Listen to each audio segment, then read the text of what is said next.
Guys, what's going on? I hope you guys are well. I hope you guys are staying safe. I hope everything's good wherever you are. So guys, Ben Shalom went on TalkSport and he was giving an interview. And what he said was quite worrying in the sense that he says that Amir, he wants the rematch with Kell Brook. I am a little bit worried that, I don't know what the reasoning is behind the rematch. Ben Shalom's obviously saying that I think Amir Khan probably feels he may be remembered for this. I don't think he will. I don't think so, because I think people clearly saw that, he was totally past his best. And Amir Khan's done a lot in his career. I felt like Amir Khan's just bought himself the 500 grand Lamborghini. So he's enjoying life, and I think that's what he needs to do, enjoy his life. He made a lot of money, he's had a great career, but I think his time is over at the top level, and I think he should retire. I don't understand the obsession of wanting to come back and fight. I just think that he's not got it anymore like he once had. And it was a joy to watch Amir Khan over the years. Like, I have to say, he was one of my favorite. He's definitely up there in my top 5 favorite fighters to watch. So exciting, not because I was drawn to the sport because of him, just because I think his style was so exciting. Same with Pacquiao, same with Maidana, for example. Like, these are fighters that I used to stay up and watch because they were exciting to watch. Their styles were exciting to watch, and I enjoy watching them. It's a stylistical thing. There's many guys that see, a lot of you think that the reason why I support Khan because he's from the same background.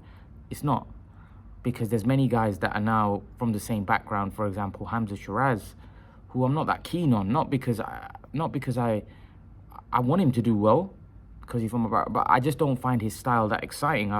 I'm not drawn to his style like I was with Khan, because Khan had that. He was a flashy, great, exciting to watch when he was offensively at work. He was very great, very good to watch.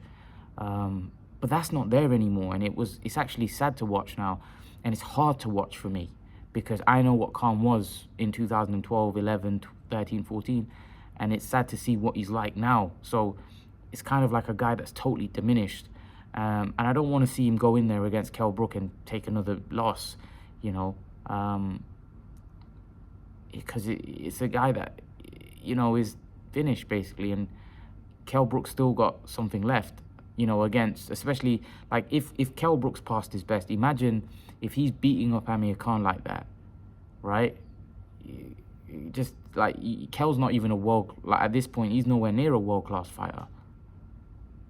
Brook's not a world-class fighter at this point. He's not a championship level fighter. I don't even think Brook won't beat Avanesi, and I don't see Brook beating Conor Benn. So I don't want to see those fights. I don't want to see him fight Kell Brook, because even if he beats Kell Brook, just say if he pulls off a miracle and beats Kell Brook, right? What's it gonna mean? Like, he's beaten fighters, better than this Kell Brook, way better. This Kell Brook's not a world level or championship level fighter. He's not. So even if he wins, what's that gonna prove? Nothing. It's just a personal thing, But for me, a personal thing is not more than your health. I just don't see what's to gain here apart from a few quid, and even that, I doubt how big it is, because they don't want to do it. Sky don't want to do it. They know that Amir Khan's past his best, and actually, Ben Shalom was saying, just say if he goes in there and he gets hurt, Amir Khan gets hurt, then people are gonna go for Ben Shalom and say, what the hell? You knew the guy was shot and you put him in there with him. What are you playing at? And that's the thing. They've got to look at those aspects, because the fight was so one-sided and Amir looked so shot to bits that if he goes in there and gets hurt, Sky and Ben Shalom could get criticized for, what the hell are you putting him in the ring for? That's dangerous. Do you see what I mean? So Shalom's got to look at all those things as well. He doesn't want to get accused of, just putting on a fight and then with a guy that's totally finished, because what you got to realize, Sky and this Ben Shalom, who's a new promoter, your credibility could be hit. So, they've also got to look at it. So he's trying to talk Amir Khan out of it, which I hope he can. I don't think he will be able to. I think if Amir Khan makes his mind up, as I was speaking to a former British champion yesterday in the gym, he was saying once a boxer makes up his mind, it doesn't matter what his family or they can't be convinced. Once they've made their mind, they've made up their mind, they want to fight on. And it may be like that for Amir Khan. Like, a lot of people are questioning, oh, his family's greedy and stuff.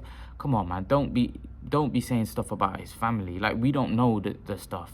Like, I've seen some of you guys in the comments, like, how do you know it's Amir Khan's his own man? Nobody's forcing Amir Khan to go in a ring. He's deciding to go inside that ring. His family ain't doing it. His wife wanted him to retire ages ago. So let's not accuse other people. At the end of the day, Amir Khan's his own man. He's the star. He's the guy that makes the decision at the end of the day. The buck stops with Amir Khan, right? And he's the one that wants to fight on. So I don't want to accuse anyone of anything. It's Amir Khan that wants to fight on, and that's because he probably feels his pride has been hurt, his ego's been hurt, you know what I mean? So he wants to go in there and prove a point. It's just, unfortunately, that I don't feel he's got that in him anymore to prove what he wants to prove.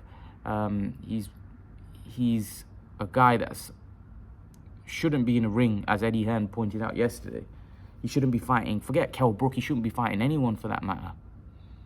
At this point, he should be enjoying life. That's what he should be doing, because Amir Khan's had a very tough career. Even like early on, like his career has not been like Kell Brook, fighting a lot of lower level guys. His career from the word get-go fought guys like Brady Prescott, who were, at the time, 19 wins, 18 knockouts. Then after that, he fought up an old Barrera. Then after Barrera, he fought Kotelnik. Then he fought, I believe after Kotelnik, it was Salita, right? Salita, then he fought Malignaggi, Zab Judah, Maidana, Lamont Peterson, Danny Garcia, Collazo, Alexander, Algier. Like, it's non-stop. It's non-stop. And a lot of those fights were tough. They weren't easy. Like, Kell Brooks fought like Saldivias, Matthew Hatton. These are lower tier fighters for majority of his career. But when he did step up Kell Brook, he took severe damage. And that ruined, like when he stepped up and fought Golovkin, he took severe damage. When he stepped up and fought Spence, he took severe damage. So although he didn't have the tough fights that Amir Khan had, when he finally did step up against top competition, they did serious damage to him, which really effectively finished his career. Whereas Khan's had a much tougher career because he's consistently been in with world level opponents, whereas Kell Brook's been in with poor opponents for majority of his career. And that's the difference between their two careers. So Khan's not fresh. He's a lot more battle worn because he's been in the ring with a lot more better fighters. When you look at Khan's resume, right? So if we go from Prescott, Barrera, Kotelnik, Malignaggi, Zab Judah, Maidana, Lamont Peterson, Danny Garcia, Chris Algieri, Collazo, Canelo, Crawford, Brook, even Vargas was a tough fight. He got put down. And like, for me, everything, like, I don't even think the fights after Canelo, I don't even consider it now looking back, because I feel like he was washed up after Canelo. I think he took 2.5 years out after Canelo. I don't think he was ever the same guy. He wasn't a championship level fight. Canelo, the point when he fought Canelo, that and before that, Khan was a championship level fighter.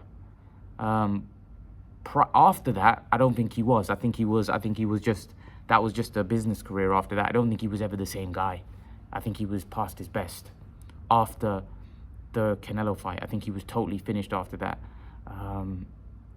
But yeah, if you look at his resume from Canelo to Barrera, even, like I said, Barrera, Kotelnik, Zab Judah, Malignaggi, Maidana, Lamont Peterson, Danny Garcia, Algieri, Molina, Julio Diaz. Julio Diaz was a tough fight, and Julio Diaz was coming off a draw with Sean Porter.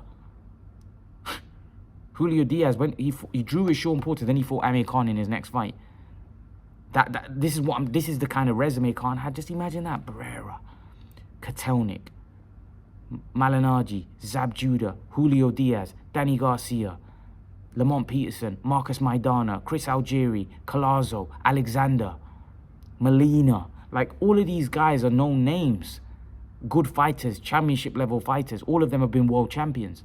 And they were all relatively fresh. But bar Barrera. Everybody else was, like, people say Zab Judah was past his best. Zab Judah was a world champion. He had just beaten Lucas Matisse.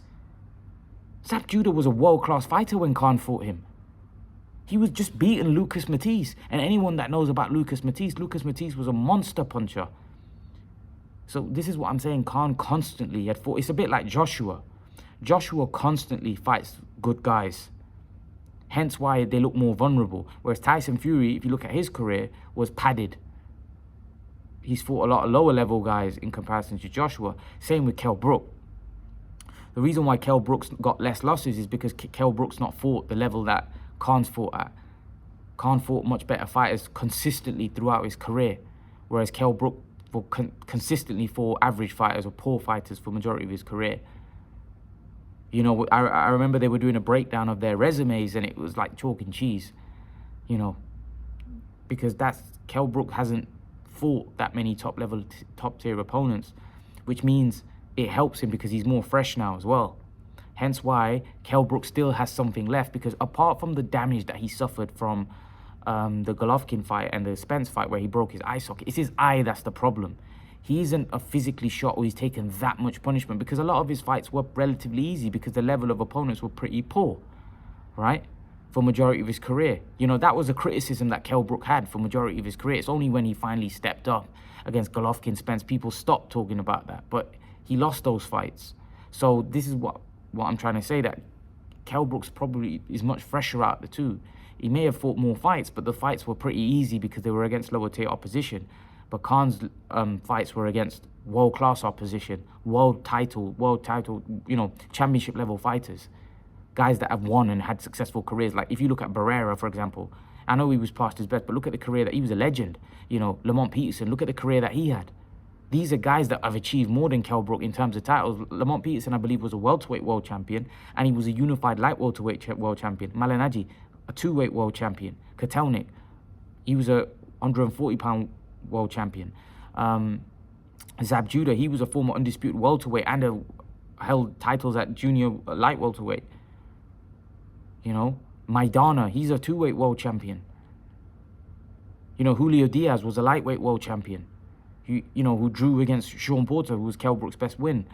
You know, he also had Collazo, he was a welterweight world champion. Algieri, 140-pound world champion. Devin Alexander, a former unified light welterweight world champion and a welterweight world champion. You know, do you see some of the careers that these guys have had? Some of the titles and accolades and achievements that these guys have. Whereas when you look at Kell's resume, yeah, he fought Golovkin, Porter. Porter had a good career. That was a good win. But then after Porter, if you look at it, there's not a lot there. You know, like, yeah, Senchenko was a world champion. You know, apart from that, who else did he fight? You know, that was Frankie Gavin. These are guys that are never been a world champion. You know, Jojo Dan, Kevin, like, whatever, like, you know, Saldivia, all these guys that Kell Brook fought were pretty poor, if I'm honest with you. They weren't championship level fighters. So for me, he's the fresher out of the two, and he's bigger as well.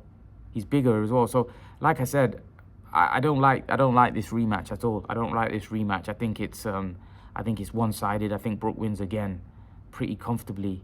And who knows, this time Amir Khan might not be able to take the punishment he was able to last time. You know, this time he might get knocked out badly. So yeah, I don't think it's good. And it's never good when you see somebody's legs shaking from the get-go. What that's telling you that he's not able to absorb shots. It's a bit like when I saw Evander Holyfield fight, that MMA fighter.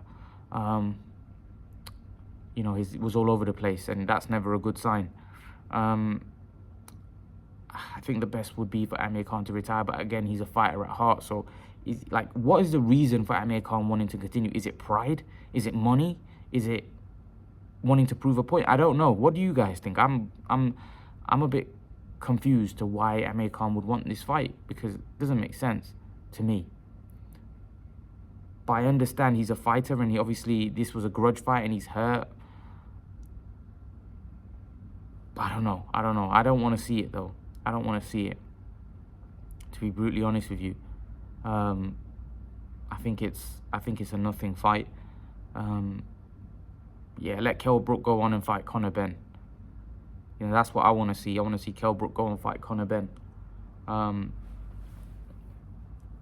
don't think I think Kell Brook's in a bit of a tricky spot, because fighting Eubank is crazy. Fighting Thurman and Garcia, for me, he don't win those fights.